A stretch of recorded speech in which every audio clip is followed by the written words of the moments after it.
हो। उम्मीद है आप सभी स्वस्थ होंगे। हिंदुस्तानी गुरुकुल चैनल पर आप सभी का स्वागत है। आज हम लेकर के आ गए हैं आपके लिए एक विस्तृत टॉपिक सिंधु घाटी सभ्यता, इसको इंग्लिश में बोलते हैं इंडस वैली सिविलाइजेशन। ये टॉपिक काफ़ी विस्तृत है, इसलिए हमने इसको दो भागों में डिवाइड किया है। तो आज हम इसका पहला भाग देखेंगे। इंडस वैली सिविलाइजेशन रिलेटेड कुछ डेरिवेशन हमने इसमें लिया है और हमने इसमें कुछ व्याख्या सहित प्रश्न लिए हैं। इसके बाद में कुछ महत्वपूर्ण क्वेश्चन लिए हैं इसमें। चलिए शुरू करते हैं आज के डेरिवेशन से। इस सिंधु घाटी सभ्यता में विशेष क्या है। ये जो सेशन है आपके लिए बहुत महत्वपूर्ण होने वाला है, क्योंकि हमने इसमें काफ़ी रिसर्च करके चीज़ों को इंक्लूड किया है जो पिछले एग्जामों में आई हैं, और उम्मीद है कि आपको सेशन पसंद आएगा। चलिए इसी उम्मीद के साथ शुरुआत करते हैं आज के सेशन की। सिंधु घाटी सभ्यता की खोज की बात करेंगे। सबसे पहले बात करेंगे हम कि सिंधु घाटी सभ्यता की खोज कब हुई। जैसे कि आप देख पा रहे हैं कि सन 1921 में, जैसे कि आप ये फर्स्ट वाला स्टेटमेंट देखेंगे कि सन 1921 में जॉन मार्शल की अध्यक्षता में दयाराम साहनी ने नामकरण किया हुआ खोज का श्रेय भी उन्हीं को जाता है। यानी अगर हम बात करें तो नामकरण का श्रेय जो है वो जाता है जॉन मार्शल को, लेकिन खोज इसकी की थी आपकी दयाराम साहनी जी ने। दयाराम साहनी, इसके अगर पूछा है सिंधु घाटी सभ्यता की तो जॉन मार्शल का भी नाम आता है और दयाराम साहनी का भी नाम आता है। नेक्स्ट, इसके समकालीन सभ्यताओं में, इसकी समकालीन सभ्यताओं की अगर बात करें, उसी समय जैसे जिस समय ये सभ्यता विकसित हुई थी उसी के समय चीन की जो सभ्यता थी वो भी विकसित हुई थी, और इसी के समय मेसोपोटामिया की जो सभ्यता है वो विकसित हुई थी। मेसोपोटामिया की अगर मैं बात करूँ तो ये इराक में है और ये आपकी दजला और फरात नदी पर है। कहीं ना कहीं अगर इस तरह की सभ्यताओं की बात करें हम, सिंधु घाटी सभ्यता, मेसोपोटामिया सभ्यता या चीन की सभ्यता, ये कहीं ना कहीं नदियों के किनारे विकसित हुई, क्योंकि यहाँ पर जो लोग थे उन्होंने देखा कि यहाँ पर पानी की व्यवस्था है हमारे लिए और हम आसानी से यहाँ अपना जीवन यापन कर सकते हैं। तो कहीं ना कहीं लोग, जो उस समय के मानव था, उसने नदियों के किनारे अपनी सभ्यता बसाई। नेक्स्ट चलते हैं इसके खोजे गए प्रमुख स्थलों में। देखिए इसमें जो सेकंड स्टेटमेंट है ये वाला, इसमें ये वाला क्वेश्चन पूछ लिया जाता है कि बताइए मेसोपोटामिया की सभ्यता किस नदी के किनारे विकसित हुई। तो बहुत ही महत्वपूर्ण क्वेश्चन है, दजला और फरात नदी पर। इसके खोजे गए प्रमुख स्थलों की अगर हम बात करते हैं, हम इस समय मुख्य रूप से भारत से संबंधित क्षेत्रों की बात करेंगे। तो इसमें पहला क्षेत्र है आपका पूर्व में आलमगीरपुर पड़ता है आपका मेरठ में, हिंडन नदी के किनारे, वहाँ पर इसका जो स्थल है वो खोजा गया। अगर हम पश्चिम की बात करें महत्वपूर्ण स्थल में, तो वो है आपका सुत कांगेडोर, जो बलूचिस्तान पाकिस्तान में है, दास्क नदी के किनारे। अगर हम बात करते हैं उत्तर दिशा में, उत्तर में अगर हम बात करें तो मांडा जो साइट है वो लद्दाख में चिनाब नदी के किनारे खोजी गई, जम्मू कश्मीर भी आता है इसका नाम। दूसरा, दक्षिण में दैमाबाद महाराष्ट्र, प्रवरा नदी के किनारे। दैमाबाद नाम की जो साइट महाराष्ट्र में खोदी गई वो प्रवरा नदी के किनारे थी। अगर हम इसकी बात करते हैं तो यहाँ पर आप देख पा रहे हैं कि सर्वाधिक जनसंख्या घनत्व वाला स्थान है। अगर पूछा जाए कि बताइए सिंधु घाटी सभ्यता में सबसे अधिक जनसंख्या घनत्व वाली कौन सी साइट है, तो आप आंसर लाएंगे दैमाबाद महाराष्ट्र। चलिए नेक्स्ट चलते हैं। अगला है सिंधु सभ्यता का क्षेत्र। तो सिंधु सभ्यता के अगर हम क्षेत्र की बात करते हैं तो किस तरीके का था। सिंधु सभ्यता का जो क्षेत्रफल है वो लगभग आपका 12,99,000 वर्ग किलोमीटर में फैली हुई सभ्यता थी। ये सिंधु घाटी जो सभ्यता थी वो 12,99,000 वर्ग किलोमीटर में फैली हुई सभ्यता थी। अगर हम इसकी व्यवस्था की बात करें, उनकी जो व्यवस्था थी वो आपकी दो टीलों में विभाजित थी। पहले टीले की अगर हम बात करें तो उस पर उच्च वर्ग रहता था जिसमें राजा और पुरोहित आते थे। दूसरे टीला जो बसा हुआ था वो था पूर्वी टीला बोला जाता था उसको।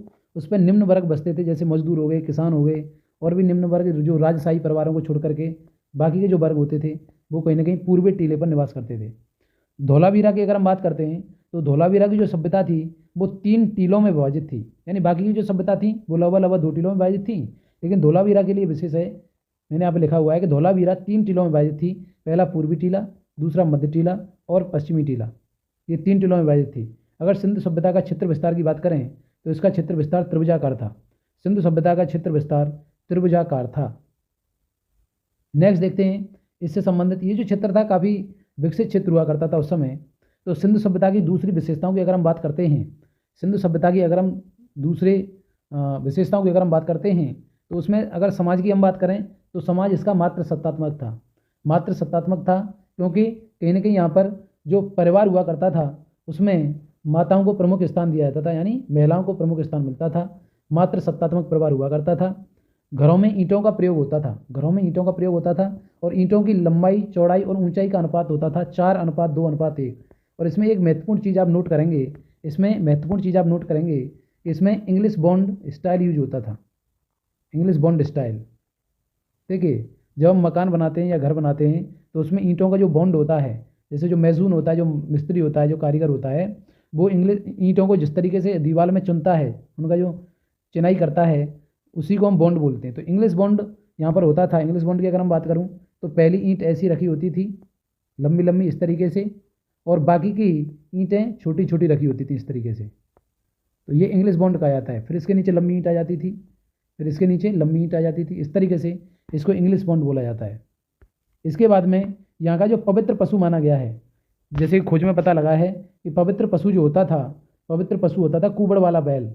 जैसे आज भी आपने बैल देखे होंगे जिनके पीठ पर कुबड़ निकला होता है, और श्रृंग युक्त पशु होता था, सींग वाले पशु। मुख्य व्यवसाय की अगर हम बात करते हैं तो वो कृषि तथा व्यापार हुआ करता था।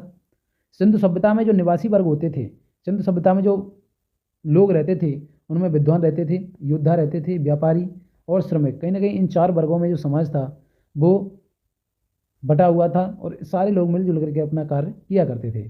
सिंधु सभ्यता की अगर हम लिपि की बात करते हैं तो यह आपकी भाव चित्रात्मक शैली हुआ करती थी। भाव चित्रात्मक जो लिपि होती थी वो सिंधु सभ्यता की लिपि होती थी, जो दाएं से बाएं लिखी जाती थी, जिसके बारे में हम डिटेल से और भी देखेंगे अभी आगे।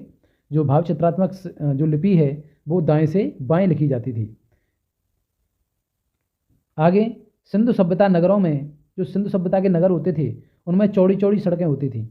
सड़कों की अगर हम बात करते हैं तो सड़कों की डायरेक्शन जो होती थी वो होती थी पूर्व से पश्चिम और उत्तर से दक्षिण दिशा की ओर। और इसकी सबसे बड़ी जो विशेषता थी वो ये थी कि जो सड़कें होती थी वो आपकी समकोण पर काटती थी, यानी सड़कें इस तरीके से होती थी, सड़कें इस तरीके से होती। जैसे आज आपने देखे होंगे चौराहे वगैरह देखे होंगे, क्रॉसिंग वगैरह देखी होंगी, तो जिस तरीके से यानी उनके बीच में 90 डिग्री का एंगल होता था, ये इस तरीके से सड़कें जो है वो समकोण पर काटती थी, और उन्हीं के आधार पर नगर में मोहल्ले व थोकों का विभाजन होता था, जैसे आज होता है। नेक्स्ट चलते हैं क्वेश्चन की तरफ। अब इसमें हम क्वेश्चन देखेंगे और उनकी व्याख्या देखेंगे। निम्न में से सिंधु सभ्यता की सर्वमान्य तिथि क्या है? यानी सिंधु सभ्यता जब विकसित हुई तो उसकी सर्वमान्य तिथि क्या मानी जाती है? निम्न में से सिंधु सभ्यता की सर्वमान्य तिथि क्या मानी जाती है? तो इसके बारे में अगर हम बात करें तो सिंधु सभ्यता की सर्वमान्य तिथि मानी जाती है 2400 BC से 1700 BC। 2400 BC से 1700 BC इसकी सर्वमान्य तिथि मानी जाती है, जिस पर सारे विद्वान एक मत हैं, कुछ एक को छोड़ करके। इसकी अगर हम व्याख्या की अगर हम बात करें तो रेडियो कार्बन द्वारा अब इसका पता कैसे लाया जाता है कि रेडियो कार्बन एक टेक्निक होती है जिसमें क्या होता है, C14 जैसा नवीन विश्लेषण पद्धति के द्वारा सिंधु सभ्यता की सर्वमान्य तिथि 2400 BC से 1700 BC मानी जाती है। ये 1700 है, ये गलती से लग गया है, 1700 BC मानी जाती है। इसका विस्तार त्रिभुजाकार है, जैसे कि मैंने पहले बता दिया आपको। अगर हम बात करें C14 की, अगर हम बात करते हैं C14 की, तो ये क्या होता है, इसके बारे में मैंने डिटेल से नीचे दे रखा है कि तिथि निर्धारण की कार्बन 14 की खोज, इस विधि की खोज अमेरिका के प्रसिद्ध रसायन शास्त्री BF लिबी द्वारा 1946 ईस्वी में की गई थी। इस पद्धति में जिस पदार्थ में कार्बन 14 की मात्रा जितनी ही कम रहती है वह उतना ही प्राचीन माना जाता है। इस बात को ध्यान रखना है कि C14 की वैल्यू जिस पदार्थ में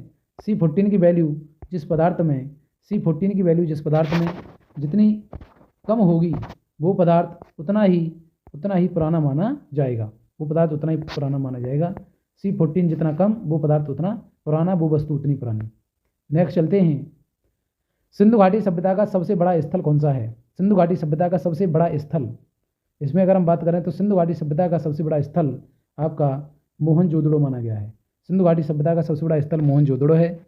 नेक्स्ट इसके डेरिवेशन की अगर हम बात करें तो सिंधु घाटी सभ्यता का सबसे बड़ा स्थल मोहनजोदड़ो है, जबकि भारत में इसका सबसे बड़ा स्थल, ये आपका भारत में इसका सबसे बड़ा है, मोहनजोदड़ो आपका पाकिस्तान में है, लेकिन भारत में इसका सबसे बड़ा स्थल है राखी गढ़ी, जो घग्गर नदी के किनारे है, जो हरियाणा के हिसार जिला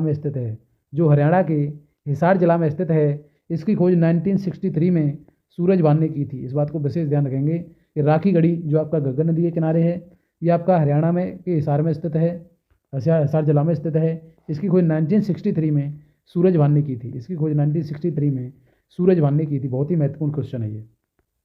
आगे चलते हैं, जिस सिंधु सभ्यता की अगर हम बात कर रहे हैं तो ये एक नगरीय सभ्यता थी। सिंधु घाटी जो सभ्यता थी वो एक नगरीय सभ्यता थी। सिंधु सभ्यता से प्राप्त परिपक्व अवस्था वाले स्थलों में केवल 6 को ही बड़ी नगर की संज्ञा दी गई है। यानी इसमें जो सिंधु घाटी सभ्यता की अगर हम बात करें तो इसमें मुख्य रूप से 6 नगरों को ही बड़ा बताया गया है, 6 नगरों को ही बड़े नगर की संज्ञा दी गई है। इसमें पहला है आपका मोहनजोदड़ो, दूसरा है आपका हड़प्पा, तीसरा आपका गढ़वारीवाला, चौथा है आपका धोलावीरा, और पाँचवा है आपका राखीगढ़ी, और छठवां है आपका कालीबंगन। तो इस तरीके से ये जो 6 स्थल हैं इनको मुख्य रूप से बड़े नगर की संज्ञा दी गई है विद्वानों द्वारा। आगे चलते हैं सिंधु घाटी सभ्यता के बारे में। नेक्स्ट क्वेश्चन है 3, निम्न में से सिंधु सभ्यता की लिपि कौन सी है। अगर हम बात करें कि सिंधु सभ्यता की लिपि कौन सी है, वहाँ की अगर हम लिपि की बात करते हैं तो मित्रों इसका आंसर हो जाता है भाव चित्रात्मक। यानी यहाँ की जो लिपि है वो चित्रों में वर्णित किया गया है। चलो ऐसा कोई कोट नहीं मिलता है कि वहाँ पर लैंग्वेज क्या थी, वहाँ पर केवल चित्रों की प्रदर्शनी देखने को मिलती हैं, तो इससे पता लगता है कि यहाँ की जो लिपि थी वो भाव चित्रात्मक थी। अब इसकी व्याख्या देख लेते हैं। सिंधु सभ्यता की लिपि भाव चित्रात्मक थी। सिंधु सभ्यता की लिपि जो थी वो भाव चित्रात्मक थी। यह लिपि दाएं से बाएं और लिखी जाती थी। इस बात को मैंने पहले ही बताया आपको, ये लिपि दाएं से बाएं लिखी जाती थी। लेकिन जब अभिलेख एक से अधिक पंक्तियों का होता था, यानी अगर हम एक पंक्ति की बात करें तब तो ये लिपि दाएं से बाएं लिखी जाती थी। लेकिन अभिलेख जब एक से अधिक पंक्तियों का होता था तो पहली पंक्ति दाएं से बाएं और दूसरी बाएं से दाएं लिखी जाती थी। इस बात को विशेष ध्यान रखेंगे।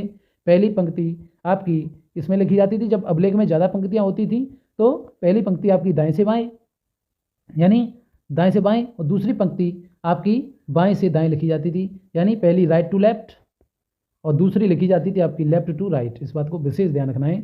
इसके बाद में लेखन कला की उचित प्रणाली विकसित करने वाली पहली सभ्यता। अगर हम लेखन कला की उचित प्रणाली की बात करें तो पहली सभ्यता थी आपकी सुमेरिया की सभ्यता।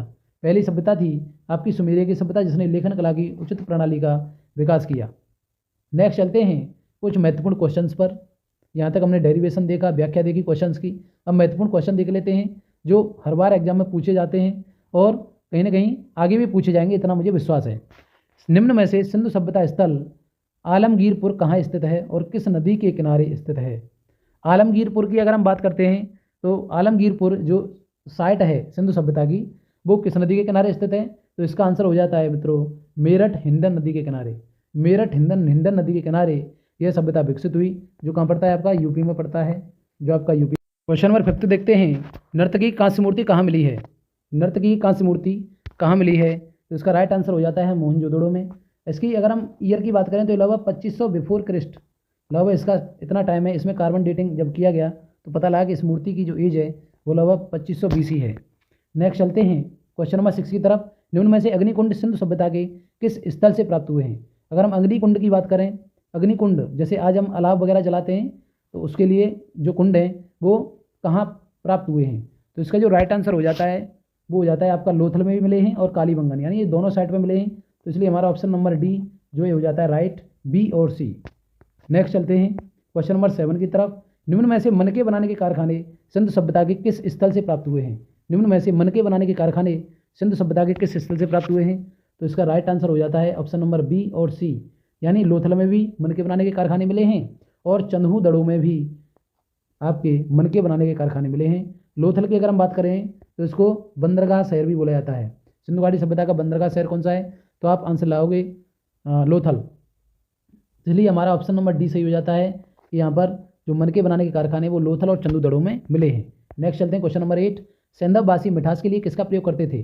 सेंधववासी मिठास के लिए किसका प्रयोग करते थे, मीठा अनुभव करने के लिए वो किसका प्रयोग करते थे, क्या वो गुड़, शहद, शक्कर, चीनी चारों का प्रयोग करते थे या किसी एक का, तो इसका राइट आंसर हो जाता है शहद का। शहद का प्रयोग वो करते थे अपनी मिठास के लिए। नेक्स्ट चलते हैं क्वेश्चन नंबर 9। मिट्टी से बने हल्का साक्ष्य कहाँ से प्राप्त हुआ, ये हल्का है। मिट्टी से बने हल्का साक्ष्य कहाँ से प्राप्त हुआ, ये हल है यहाँ पर हल्का। मिट्टी से बने हल्का साक्ष्य, मिट्टी से बने हल पिलो जिसको बोलते हैं इंग्लिश में, उसके साक्ष्य कहाँ से मिले हैं, तो वो मिले आपके बनमाली से। मिट्टी से बने हल्का साक्ष्य मिला है आपका बनमाली से। नेक्स्ट चलते हैं क्वेश्चन नंबर 10।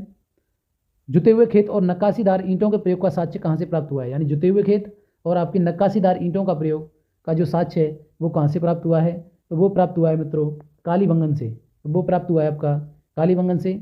इस सेशन का ये अंतिम क्वेश्चन है हमारा। उम्मीद है आपको सेशन पसंद आया होगा और इसी तरह के सेशन हम आगे लेके आते रहेंगे आपके लिए, ताकि आप अपने जीवन में सफलता प्राप्त करें। चलिए इसी के साथ आज का टॉपिक यहीं समाप्त करते हैं। धन्यवाद, नमस्कार।